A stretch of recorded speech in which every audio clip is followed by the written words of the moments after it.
उत्तर प्रदेश के पूर्वांचल और विशेषकर बनारस के आसपास, बनारस, जौनपुर, चंदौली, गाजीपुर, आजमगढ़, भदोही का ये इलाका, जहां पर पूरा का पूरा रैकेट चल रहा है नकली कफ सिरप का। और इस नकली कफ सिरप से मध्य प्रदेश, राजस्थान, बंगाल, देश के बाहर बांग्लादेश, साउथ अफ्रीका तक नेटवर्क ने नकली कफ सिरप की सप्लाई की और जिससे सैकड़ों बच्चे, सभापति जी, खत्म हो गए। एक जाति विशेष के माफिया लोग पूरा का पूरा रैकेट संचालित कर रहे हैं। इनके माफियाओं को करोड़ों की गाड़ियां गिफ्ट की हैं। यूपी में पिछले दिनों कफ सिरप कांड के खुलासे के बाद सियासत गर्माई हुई है।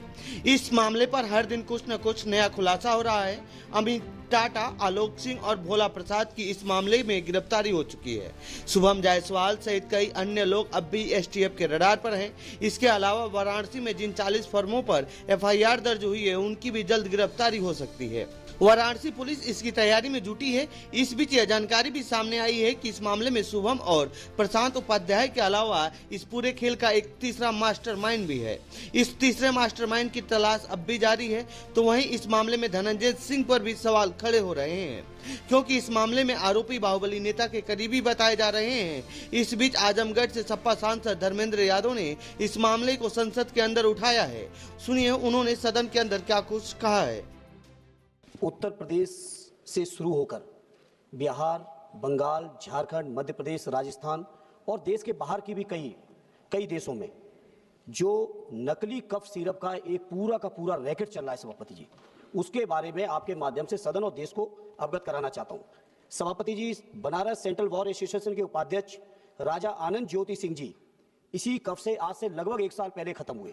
उनकी पत्नी भारती सिंह जी ने बताया 1 साल से बनारस पुलिस के दर दर पे वो भटकती नहीं, कोई उनकी एफआईआर स्वीकार नहीं हुई।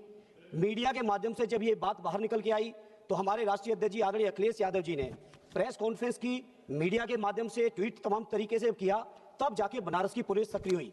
सभापति जी, मसला ये है, उत्तर प्रदेश के पूर्वांचल और विशेषकर बनारस के आसपास, बनारस, जौनपुर, चंदौली, गाजीपुर, आजमगढ़, भदोही का ये इलाका, जहां पर पूरा का पूरा रैकेट चल रहा है नकली कफ सिरप का। और इस नकली कफ सिरप से मध्य प्रदेश, राजस्थान, बंगाल, देश के बाहर बांग्लादेश, साउथ अफ्रीका तक नेटवर्क ने नकली कफ सिरप की सप्लाई की और जिससे सैकड़ों बच्चे, सभापति जी, खत्म हो गए। सभापति जी, अफसोस की बात यह है कि जब भारती सिंह शिकायत करती हैं तो पुलिस ध्यान नहीं देती है। वैसे तो उत्तर प्रदेश के अंदर जीरो टॉलरेंस, आपका बुलडोजर से लेके तमाम चीजें। सभापति सुन लीजिए, आप सभापति महिला हैं, आप बच्चों का दर्द समझ सकती हैं। आप सोचिए सभापति जी, बच्चों के दर्द की ये हालत है और उस बनारस में जहां का प्रतिनिधित्व हमारे माननीय प्रधानमंत्री जी कर रहे हो, उस बनारस में जहां महीने में कम से कम 4-5 दौरे हमारे माननीय मुख्यमंत्री जी करते हो, और उस बनारस के अंदर एक जाति विशेष के माफिया लोग पूरा का पूरा रैकेट संचालित कर रहे हैं। सभापति जी, 2000 करोड़ से ज्यादा का व्यापार कर डाला। हमें आपत्ति रुपए पे नहीं, लेकिन मैं जानता हूं कि मासूमों की जब जान चली जाती है, सभापति, आप महिला होने के नाते इस बात को समझ सकती है कि उस परिवार पे क्या बीतती होगी। लेकिन ये माफिया लोग, जिनकी आंखों में पानी नहीं, संवेदनाएं नहीं, बच्चे मरे तो मरे, बुजुर्ग मरे तो मरे, केवल इनके पैसे की कमाई हो जाए। और सभापति जी, मैं आपके माध्यम से कहूंगा, केंद्र सरकार के बेटे मंत्री जी, जांच करा लीजिए। वो जो पूरा रैकेट था सभापति जी, उसने पूर्वांचल के जिन जिलों की मैं बात कर रहा हूं, इनके माफियाओं को करोड़ों की गाड़ियां गिफ्ट की हैं। आप कहेंगे तो नाम सही दे दूंगा, गाड़ी का मॉडल दे दूंगा, कहीं इनकम टैक्स में उसका दिखाया नहीं गया और पूरी तरह से रैकेट चल रहा है। प्रधानमंत्री जी के क्षेत्र में चल रहा है। मैं आपके माध्यम से प्रधानमंत्री जी से कहूंगा कि आपके क्षेत्र में बदनामी हो रही है, कठोरतम कार्रवाई होनी चाहिए। बहुत बहुत धन्यवाद। तो ये थी कफ सिरप से जुड़ी हमारी रिपोर्ट। आपको कैसी लगी ये रिपोर्ट कमेंट बॉक्स में बताएं।